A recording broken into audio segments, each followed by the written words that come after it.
好大雨啊！又到咗梅雨嘅季節，飛蟻可以出動，周圍都係飛蟻。前日我屋企個熱水爐壞咗，我都思疑係啲飛蟻飛咗入去之後整壞咗個熱水爐。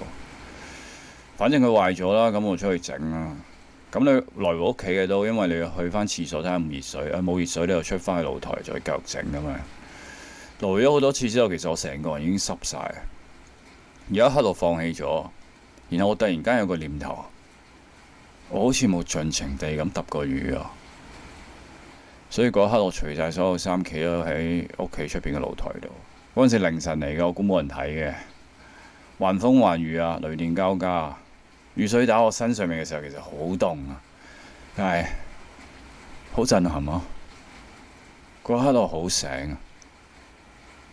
我姓沈啊，叫我沈先生啊。沈呢個字有個異體字叫沉，但係後尾大家就分開，姓氏就用沈，形容事件就用沉啊。但係都理解嘅，即係大家唔會想自己姓沉啊，好似唔係幾好意頭。但係嗰一刻，大家應該叫我沉先生，我應該姓沉，因為我非常沉醉喺雷電交加、橫風橫雨嘅嗰一刻。希望飛入熱水或者飛喺佢冇事啊！